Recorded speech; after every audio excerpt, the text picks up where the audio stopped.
Hello and welcome to this class, the economic application of derivative. Consider a typical company, the ABC company. For simplicity, assume that ABC produces and markets a single product. It might be television sets, car batteries, or bars of soap. If it sells X units product in a fixed period of time, example 1 year, it will be able to charge a price P of X for each unit. In other words, P of X is a price required to attract a demand for X units. The total revenue that ABC can expect is given by R of X is equal to X times P of X, the number of units times the price per unit. To produce and market X units, ABC will have a total cost, C of X. This is normally the sum of a fixed cost, such as office utilities, real estate taxes, and so on, plus a variable cost, which depends directly on the number of units produced. The key concept for a company is a total profit, or P of X. It is just the difference between the revenue and the cost. That is, the capital P of X is equal to capital R of X minus capital C of X and equals X times P of X minus capital C of X. Generally, a company seeks to maximize its total profit.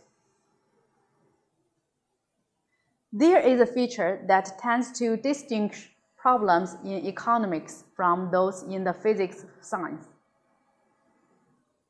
In most cases, ABC's product will be in discrete units, such as you can't make or sell 8.23 television sets or pi car batteries.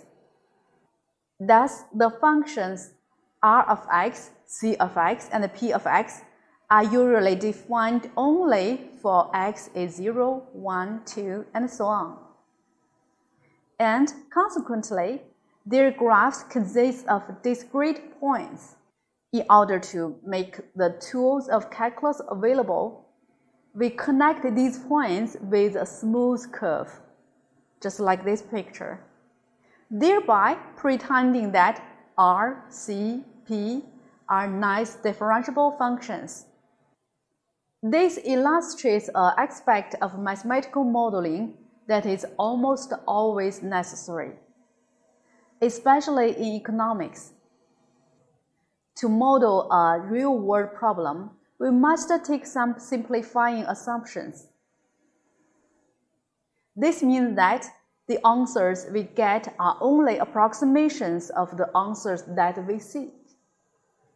One of the reasons economics is a less than perfect science. A well-known statistician once said, "No model is accurate, but many models are useful."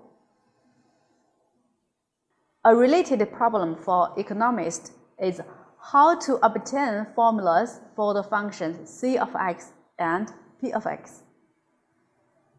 In a simple case, C of X might have the form that C of X is such as it equals to 10,000 plus 50x, or if so, 10,000 is a fixed cost and 50x is a variable cost, based on a $50 direct cost for each unit produced.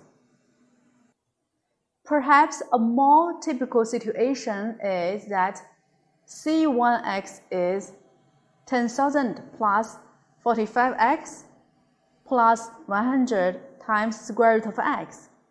Both these cost functions are shown in this figure.